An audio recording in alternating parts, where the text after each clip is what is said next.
Okay, so ngayon at tapos na tayo mag-set up at gumawa ng live event invite, let's now go on and proceed and go deep dive on producing your Teams live event.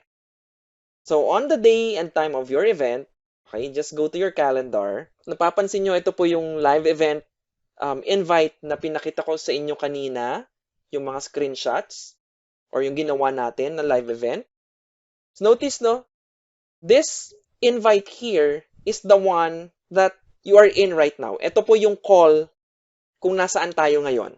And notice, if you're going to compare it, makikita nyo, di ba? This meeting invite is a normal Teams meeting invite. The other one is a Teams live event. Paano ko madidistinguish yan? So this one, you have here this icon. Ayan, yung parang may parenthesis, di ba? Tapos may bilog or dot dun sa gitna. If it is a webinar, ganito po yung itsura niya. Again, no? Calendar invite, normal Teams meeting. You have your webinar, yan yung icon. And you have your live event. Let's now go and access our live event. Double-click. And then you will see yung mga settings na ginawa natin kanina. So nakalagay na dyan si Grace as a presenter, si Erwin as a presenter.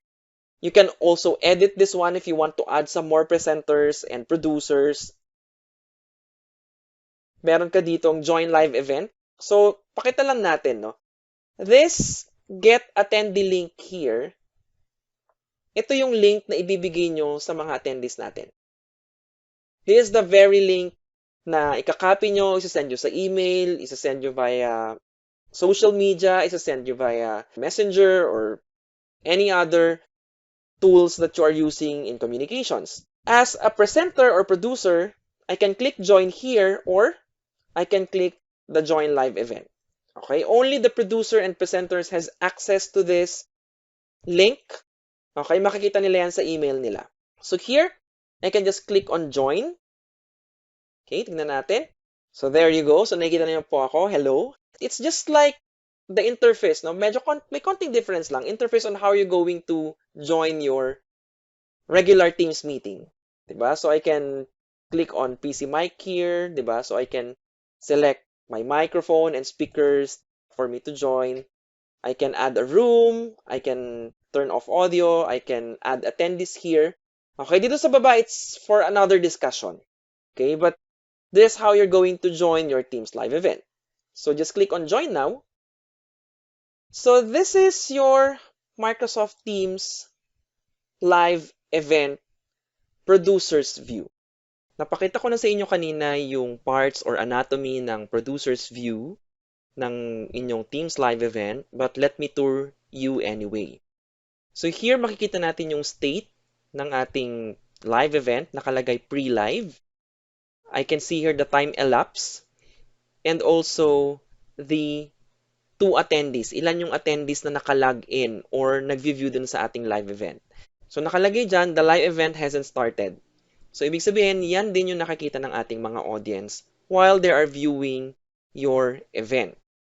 Now, so papakita ko lang po sa inyo, this is how it looks like on the attendee view. And for sure, halos lahat kayo nakatry na pong mag-attend ng isang live event. So this is what it looks like.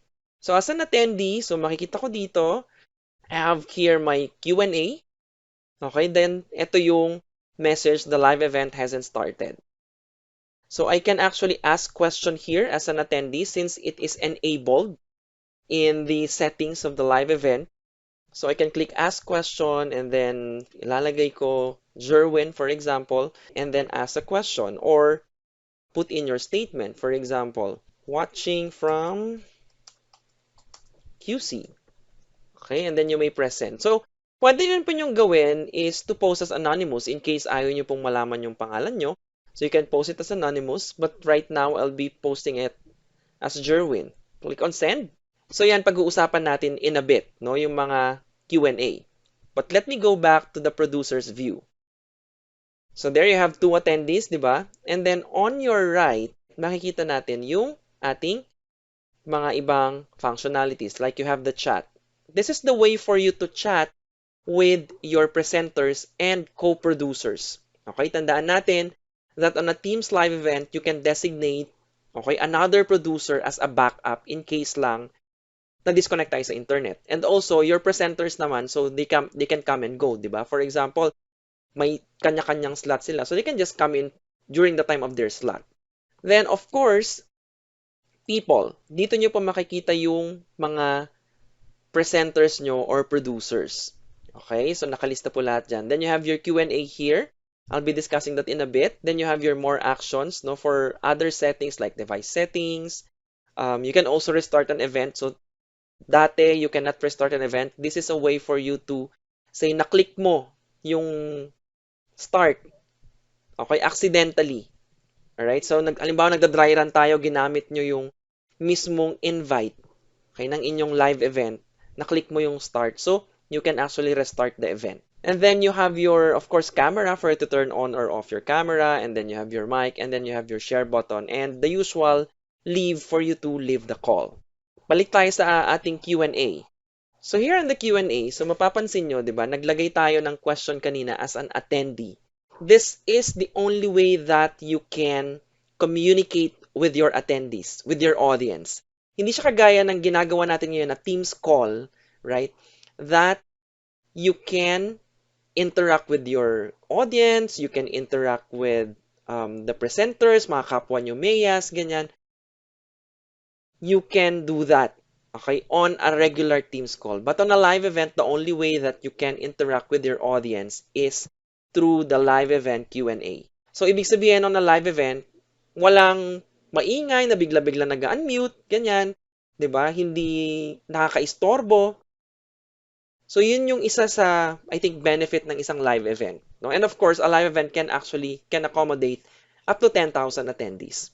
Now, so this is yung question na ni-send ni Jerwin, right? So, makita nyo yung pangalan niya, anong oras na send, and yung kanyang question or statement. So, here, I can actually have the option to publish or dismiss.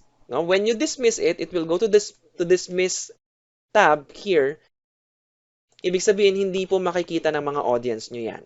Hindi po makikita yan dun sa live event Q&A na na-publish. But when you click on publish, okay, also, ito pa pala, bago ko makalimutan, you can actually privately reply to the conversation. So, pag ni-reply mo yan, good to know, halimbawa. Okay, then press send. Ang makakabasa lang po ng reply na yan is si Jerwin. But, the moment that you're gonna press or click publish, click natin yung publish. It will go here. Dito sa ating publish tab. There you go. So, napansin nyo, di ba? Nag-reply ako privately kanina. So, nawala na yung reply ko dito. Okay? What I can do is I can just reply here. Good to know. There you go. And then, press send. Pwede nyo rin pong i-like yan. For example, kung ayaw nyo mag-reply, say, you just wanted to like it, or you can delete it. Now, take a look on the attendee view. Okay, so ito yung questions ni Jerwin. Meron siyang private. As you can see, naka-private yan. Okay, yan yung private na reply ni moderator. But if you take a look on the featured, same din. Okay, naka-publish na po yung reply ng inyong moderator. So, balik tayo dun sa producer's view. Now, yung dalawang window na nakikita nyo na malaki, ito yung dalawang window wherein you can queue your content, you can, pwede natin planuhin ano yung susunod na ipapakita dun sa mga audience. So, paano ginagawa yon? The window from your left is your content, yung queue natin. Okay? Yun yung susunod na ipapakita nyo sa inyong audience or attendees. The video on the right or the window on the right, ito yung nakikita na ng inyong attendees. So, kung ano yung nandito, nakalagay dyan, the live event hasn't started, yan din yung nakikita ng ating attendees dun sa kanilang browser o dun sa kanilang Microsoft Teams app while they are joining the live event. Now, paano natin papupuntahin yung content dito dun sa queue? Okay, so dito muna, focus here. Meron tayong dalawang way for you to put in your content on the queue. Okay, one is single source. Pag single source, ibig sabihin, say I want to show myself. Okay, this one, my video. I-click ko lang yan. So, click the single source and then click the video here. And then, yan. So, nakikita nyo na ako dun sa queue. Okay, right now, ang nakikita pa rin ng inyong mga audience or attendees is yung the live event hasn't started. If I'm going to send live, yan na dapat yung makikita ng inyong audience. Send live. Notice, no, meron siyang delay. Okay, may delay po yan. So mamaya i-explain ko sa inyo bakit. Ang nakikita pa rin ng inyong audience, okay, as of the moment, is the live event hasn't started. Bakit? Because hindi pa natin pinipress yung start button. Okay, you have to press the start button for you to go live into your event. Now, the second option for you to place in your speaker and your content, your presentation side by side, okay, is this one, content left. Paano yung content left? So, before anything else, before I'm going to show you content left, mag-share muna ako ng screen. So, I'm gonna share my screen here. So, I have here my screen number 2. So, I'll just select that. Okay, and then napansin nyo, nagkaroon ng panibagong maliit na window. Okay, yan na yung content. Okay, yan yung sinishare na content ni presenter. Now, as a producer, pwede kayong maging presenter din. Okay, pero best practice is for you to, kayo lang dapat yung producer. Huwag na kayo maging presenter. Okay, so kung sino yung naka-designated producer, dapat hindi rin siya ang presenter para hindi po tayo nalilito. I can do that. Okay, most of the time when we are doing live event, ako na yung producer, ako pa yung presenter. Hindi nyo lang nakikita. Okay, you can do that as well. Pero ang best practice is, dapat si producer, producer lang. Si presenter, presenter lang. So napapansin nyo, every live event, no, either yung video ng speaker nakikita po natin or yung video ng speaker is nandito sa right and then yung content is nasa left. How to do that? So click on content left, okay, this content left option, and then mag-a-add po tayo ng content from below. So click muna natin to, and then let's click the content. Alright, so as you can see, side by side na po sila. And then once you send live, yan po yung makikita ng ating audience. Alright, so yan. Ganun kasimple. Now, for example, gusto nyong mag-focus na doon sa content. Ayaw nang ipakita yung mukha ni speaker. Gagawin nyo ulit, balik kayo dito sa single source, and then select the content or the presentation. Alright, so as you can see, di ba, naka-queue siya. Currently, nakikita ng inyong attendees ay nandito yung presenter, nandito yung content. So, pag gusto mo na mag-focus sa content, just send live, and then ang makikita na ng inyong audience or ng inyong attendees is your slides. Still, naririnig pa rin nila si presenter while they are talking. Here, on the right portion, no, dito sa baba, meron nakalagay mute all. So, sometimes, may mga presenter tayo na medyo running late, di ba? Bigla silang papasok dito sa backstage, okay, ng ating live event. Okay, tapos naka-unmute yung microphone nila. You can actually click on mute all, this one, for you to, okay, mute everyone para at least hindi po naririnig po ng ating mga attendees. Now, pag ready na lahat, naka-queue na and all, andyan na lahat yung presenter natin, you can now start the live event. Best practice na ginagawa namin, just wanted to share, start the live event 15 minutes before the actual event. Okay, mag-play kayo ng video, mag-play kayo ng music para hindi naman nahihiwagaan yung inyong mga audience. Nag-start na ba yung live event? Ano na ba nangyayari? Diba? So, you can start your live event 10 to 15 minutes or even 5 minutes before your actual time. Okay, then just click on start here. Ayan, so sabi niya, the event can last up to hours from start time and attendees will watch at a 10 to 20 second delay. Bakit? Nire-render po yan sa taas, sa cloud. Okay, so that's why meron po siyang delay. So just click on continue here for you to start the live event. So right now, hindi pa nag-i-start yung live event sa aking attendee, but okay, I can now queue, for example, gusto ko makita si speaker. Okay, let me just click. Ayan, scroll down tayo ng konti. Alright, let me click content left.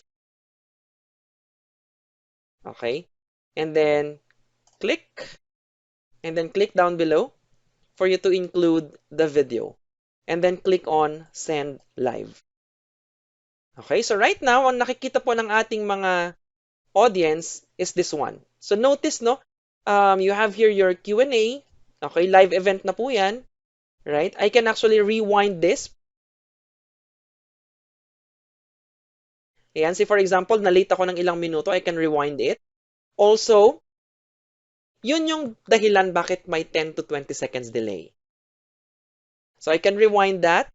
And kung gusto ko nang sumabay dun sa live event, I can just click this live here. Click ko lang yan. Makikita ko na ito na yung content na currently streaming sa ating live event. So I can rewind, diba? I can forward or I can go to the live broadcast. So balik tayo dito. You have two attendees here. So makikita nyo po dito, no? So most of the time, tataas bababa yung attendees mo. Depende kung nag-leave sila or depende sa internet connection.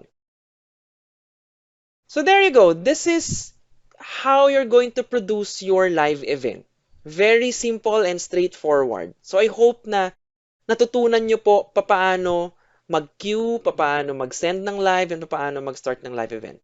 Your live event can last up to 4 hours. So if you have conferences, ganyan, that will last up to 4 hours, you can use your live event. Pag tapos na po yung ating live event, right? So say for example, magko-close na si speaker, I can just go to the single source here and then click on send live and then yun na rin po yung makikita nila sa live event.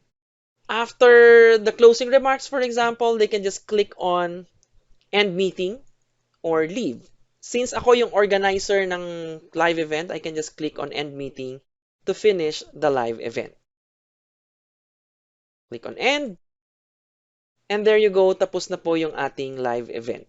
Now, if you're going to take a look on the invite of your live event, after few minutes siguro, makikita nyo po that you have your Q&A report here, you have your attendee engagement report, you actually have recording for attendees. So, anytime, yung pong link na binigay po natin sa ating mga attendees, if it is enabled for you to, or for them to go back to the recording, i-click lang po nila yung link na yon and then, babalik po sila, pwede nilang balikan yung recording ng ating live event unless you're going to disable this one.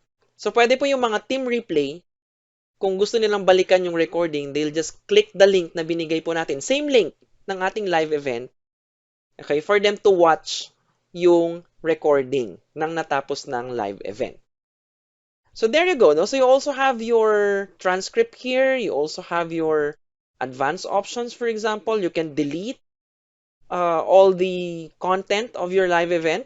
So, bakit mo i-delete? For example, you have to restart the live event. No, it's better for you to delete everything. That's the best practice. And there you go.